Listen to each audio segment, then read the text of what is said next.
Terry Mante, and I have a question for you. Do you think that we need a revolution in politics in Africa? I think we do. I think African politics needs a revolution, and that is what I want to talk about. But the kind of revolution I'm talking about is not just any kind of ad hoc revolution. I'm talking about a fundamental revolution in our cultural paradigm that will have an impact on how we engage politicians and political actors and even governors as a whole.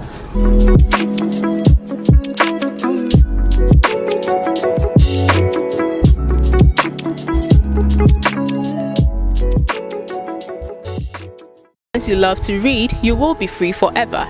Terry Mante is a great person to get content and deep revelation with both biblical insight and socio-economic thought. Terry is someone who is very dedicated and committed. Terry is an incisive author. Nobody becomes successful by using their weaknesses, and we have to be conscious about using our strengths to mitigate the impact of our weaknesses on our lives. Leadership is a sense, it's a certain mindset, it's a certain understanding, a certain paradigm that you have, which translates into influence, into making an impact, into having a positive impact on the lives of other people. Terry is a terrific writer. Terry's books are not only relevant for the development of potential and capacity, they are also essential for the refinement of ethics and character. Everybody needs a Terry Mante book. Get them from reputable online stores and libraries. Connect with us by phone, email, or social media.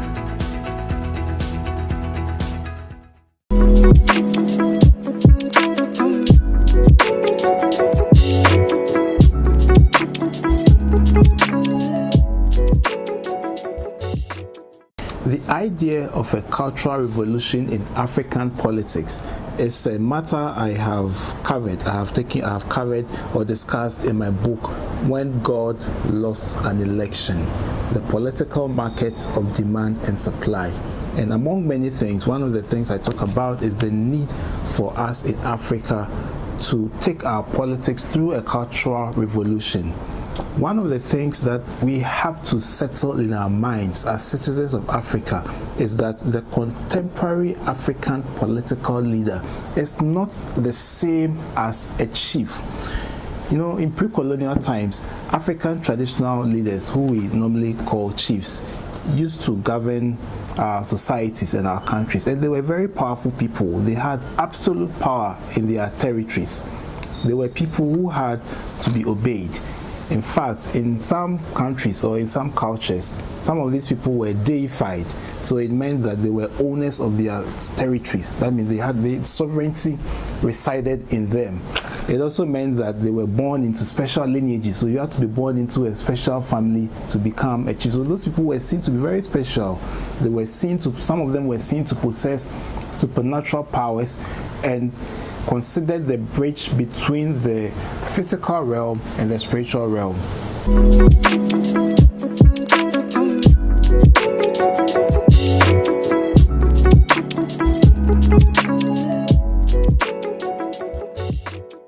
Leaders were revered. They were presumed to be always right. For many of us in Africa, our contemporary political arrangements are byproducts of our encounter with European colonial masters. We embraced the form of governance without reprogramming our minds and reforming our perspective about leaders and leadership. We have dealt with our political leaders the same way our ancestors used to relate to chiefs in ancient times. Let's go back to Europe. If you look far back into their history, we realize that most of the countries there in Europe had monarchical structures in place, not different from the chieftaincy institution we used to have. These monarchs were absolute rulers, just like our chiefs were. They made laws, adjudicated cases, and controlled patronage. So think of countries like France, Norway, Netherlands, England, Sweden, Greece, Denmark, Spain, Belgium, and the rest of Europe. All of them used to be monarchies. As they became enlightened, power moved from these monarchs to the people. Kingdoms became republics. Some of these transitions were engineered through violent protests, while others took place through gradual adjustments of the legal framework.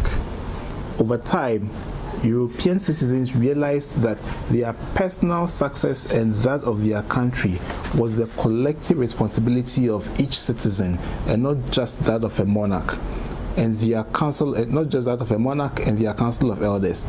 They saw themselves as stakeholders in the affairs of their countries, and they began to assert themselves.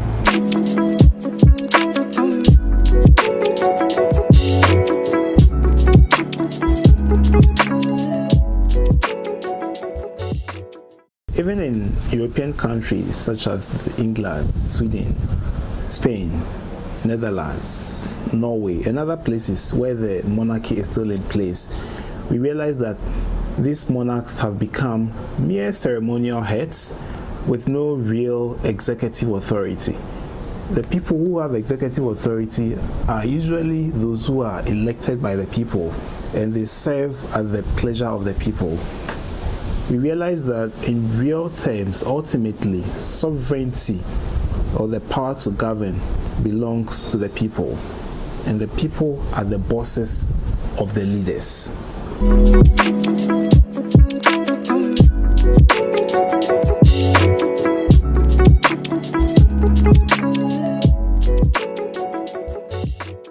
Since you love to read, you will be free forever.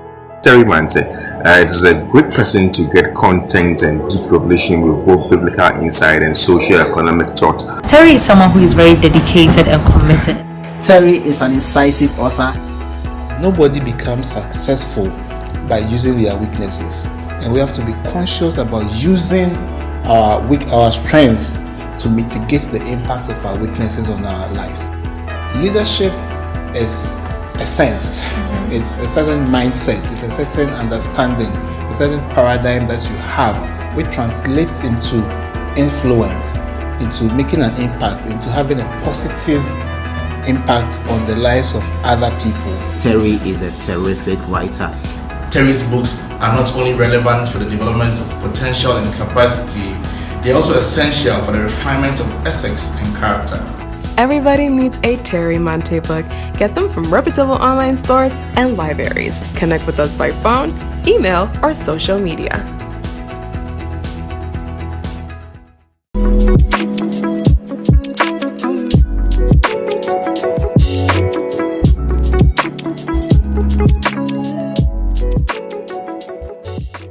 In many African states, leaders are seen as elders. We kowtow to them, sometimes even when they are wrong. We feel it is a sign of disrespect to call out the misdeeds of our leaders. There are still some countries on the continent where they have laws which criminalize any criticism of the governing group, of the group that is in government. And sometimes when you speak or when you have an opinion about something that is not in favor of government, you get harassed for speaking your mind, as if what you are doing is something that is an abomination.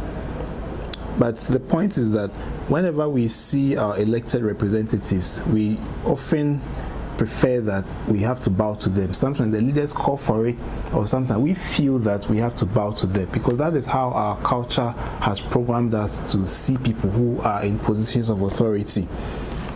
But in the democratic system, I believe that instead of bowing to leaders when we see them, we must rather demand accountability from them.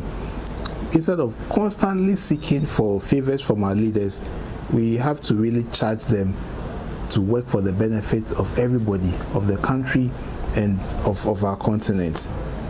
And we are using our taxes to pay them. They are working for us. We pay them with our taxes. And so all the things they do, everything they do, the roads, the airports, they build, the railway lines they construct, the schools, everything they do it with our money. And when they do any of these things, it is not a favor that they are doing for us. They are just simply doing a job that we have assigned them to do, and we pay them for it. That is the kind of revolution I'm talking about, that when we see our leaders We have to respect them, all right, but it doesn't necessarily mean that we have to bow to them because they work for us. They are our servants. Let me use this analogy in the corporate work environment. Everybody who works in a firm, in an organization, who is an employee, knows that they have to meet targets that are set for them. So when they do what they are supposed to do, they don't see it as doing their superiors or the shareholders of the business a favor. It's not a favor.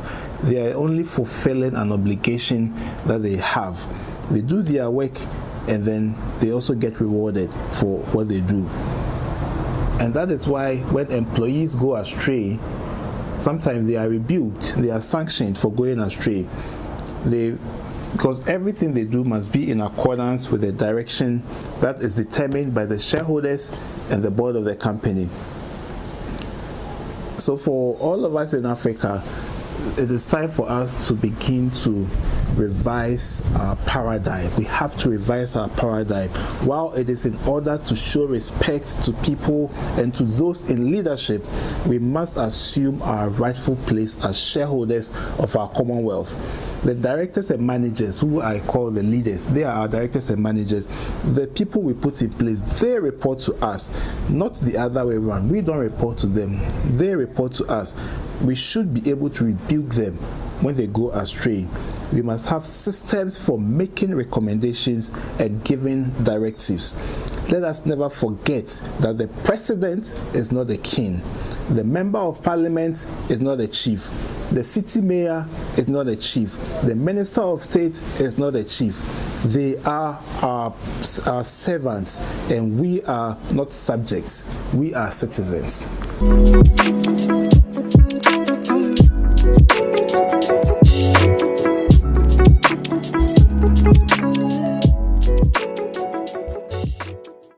It has been my pleasure coming your way today. Before I go, I want to recommend my latest book, When God Lost an Election: The Political Market of Demand and Supply. I believe that this is a book that every African electorate must read.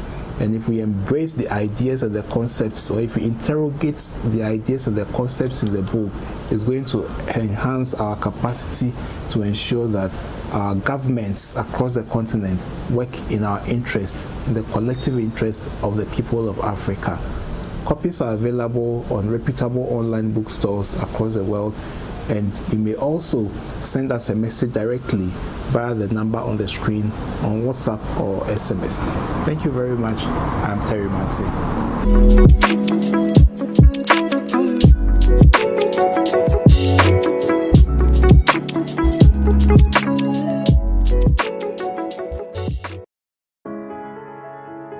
Once you love to read, you will be free forever. Terry Mansi is a great person to get content and deep revelation with both biblical insight and socio-economic thought. Terry is someone who is very dedicated and committed. Terry is an incisive author. Nobody becomes successful by using their weaknesses, and we have to be conscious about using our strengths to mitigate the impact of our weaknesses on our lives. Leadership is a sense, it's a certain mindset, it's a certain understanding, a certain paradigm that you have, which translates into influence, into making an impact, into having a positive impact on the lives of other people. Terry is a terrific writer. Terry's books are not only relevant for the development of potential and capacity, they are also essential for the refinement of ethics and character. Everybody needs a Terry Monte book. Get them from reputable online stores and libraries. Connect with us by phone, email, or social media.